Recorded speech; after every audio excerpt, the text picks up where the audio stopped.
اس نے پھر سے مجھے فکر مند کر دیا۔ کہنے لگے، وہ صدر بازار میں حکیم احسن کے دواخانے کے سامنے فالودے والا اب بھی بیٹھتا ہوگا۔ اس مرتبہ آیا تو مجھے اس کا فالودہ کھلانے ضرور لے جانا۔ میں دھک سے رہ گیا۔ ابا پر ماضی کے اتنے دورے کیوں پڑ رہے تھے؟ میں یہ خواہش بھی پوری نہیں کر سکتا تھا، کیونکہ اس فالودے والے کو مرے اب کئی سال ہو رہے تھے۔ اس کے مرنے کے بعد اس کے بیٹوں میں دکان کی ملکیت پر کچھ جھگڑا ہوا اور بالآخر دکان بک گئی، اور اب وہاں ٹائر بکا کرتے تھے۔ ابا بچوں ایسی معصومیت سے ان جگہوں کا ذکر کر رہے تھے، اور میں سوچ رہا تھا ان کا ماضی کہاں سے کھینچ کے واپس لاؤں گا۔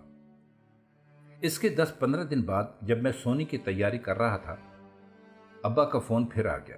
وہ خوش تھے، ان کی صحت پہلے سے بہتر تھی۔ کہنے لگے، آج کل تو تمہارے ہاں خاصی ٹھنڈ ہوگی، اس لیے میں تھوڑا سا انتظار کر رہا ہوں۔ تمہارے بھائی سے کہا ہے کہ 2 ماہ کے بعد کسی بھی تاریخ میری سیٹ بک کروا دے۔ مجھے ابا کے آنے کی خبر سن کر بڑی خوشی ہوئی۔ پھر خود ہی بولے، یار پتہ نہیں اس کے بعد آنا ہو یا نہ ہو، تمہارے ساتھ خوب سیریں کروں گا۔ پھر کچھ سوچا اور کہنے لگے، باقر علی خان کی کوٹھی ہمارے یار سلامت اللہ انجینئر نے خریدی تھی۔ ان کے بچے تو ابھی تک وہیں رہتے ہوں گے۔ پیلے رنگ کی کوٹھی ہے۔ تمہیں پتہ ہے اس کوٹھی کا نقشہ ہمارے یار سلامت اللہ نے بنایا تھا۔ جب کوٹھی بنی تو اسے بہت پسند آئی۔ باقر علی خان سے کہنے لگا، خان صاحب، میں نے اپنی زندگی میں کبھی کسی گھر کا اتنا خوبصورت نقشہ نہیں بنایا۔ کبھی بیچنے کا ارادہ ہو تو مجھے کو بیچیے گا۔ باقر علی خان بیچارے کو اس کوٹھی میں 2 سال رہنا بھی نصیب نہیں ہوا اور وہ چل بسے۔ بہت دنوں سے سلامت اللہ کی خبر نہیں ملی۔ سنا تھا کہ اپنے بیٹے کے پاس کینیڈا چلے گئے تھے۔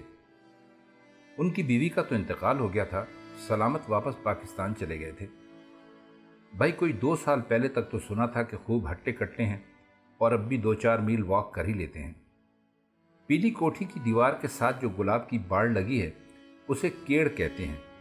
تمہیں تو خیر پتہ ہی نہیں ہوگا، یہ میں خاص طور پر اس کے لیے پتوکی سے لایا تھا۔ اس وقت خوب پھیل گئی تھی اور دیواروں پر گلاب کے پھول بڑی بہار دکھایا کرتے تھے۔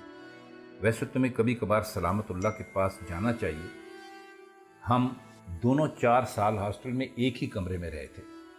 تم سے کتنی دفعہ کہا ہے کہ اس کا نمبر ہی دے دو، مگر تم ہمیشہ کے نالائق ہو اور میرے ذہن سے بھی نکل جاتا ہے۔ خیر، اس دفعہ خوب ملاقاتیں رہیں گی۔ وہ کچھ دیر خاموش رہے اور پھر انہوں نے ہماری سرکاری کوٹھی والے مولسری کے پیڑ کا ذکر چھیڑ دیا۔ بھائی اب تو وہ درخت ہماری طرح بوڑھا ہو گیا ہوگا، 50 سال بڑا لمبا عرصہ ہوتا ہے، مگر ایک بات ہے، یہ درخت جتنے عمردار ہوتے جاتے ہیں ان پر اتنے ہی زیادہ پھول آتا ہے۔ تمہیں تو یاد نہیں ہوگا، بڑی میٹھی اور بھینی خوشبو ہوتی ہے مولسری کی۔ کچھ سوچ کر ہنسے اور کہنے لگے، بھائی میں نے تمہارے بھائی سے کہہ دیا ہے کہ جب میں مر جاؤں تو میری قبر پر مولسری کا ایک پیڑ ضرور لگائے، مگر مصیبت یہ ہے کہ امریکہ میں یہ پیڑ نہیں ہوتا۔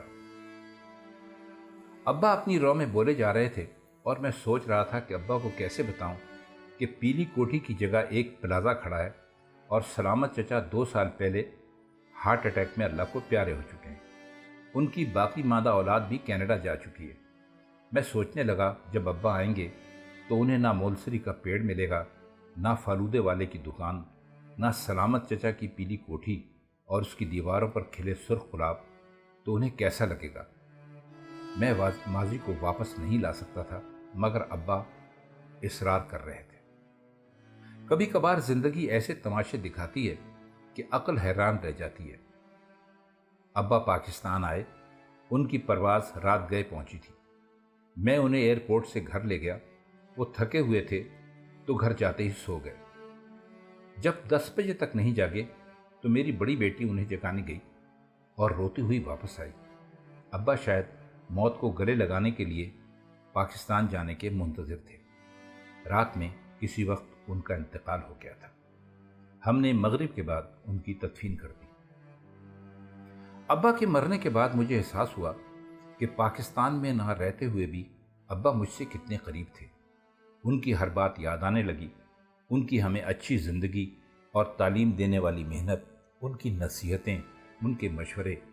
بار بار یہ خیال آتا تھا کہ بھیا مجھ سے کہیں اچھے رہے کہ انہوں نے ابا کی خدمت تو کر لی۔ میں ابا کے لیے کچھ نہ کر سکا، جبکہ میں کچھ کرنا چاہتا تھا۔ اسی دوران بھیا نے ابا کی امریکہ میں کی گئی بچت مجھے یہ کہہ کر بھجوا دی کہ انہیں اس پیسے کی ضرورت نہیں تھی۔ ابا پر اور پیار آیا کہ مرنے کے بعد بھی وہ میرے کام آ رہے تھے۔ ایک دن میں نے سوچا اگر ابا زندہ ہوتے تو میں ان کی کوئی خواہش یوں پوری نہیں کر سکتا تھا کہ ان کے ماضی کو وقت کی دھول سے نکال لانا میرے لیے ناممکن تھا۔ پھر میں کیا کر سکتا تھا؟ میں نے سوچا اور کچھ نہ صحیح، میں ابا کی قبر پر مولسری کا ایک درخت تو لگوا ہی سکتا تھا۔ اس خواہش کا ذکر بھی انہوں نے ایک بار مجھ سے کیا تھا۔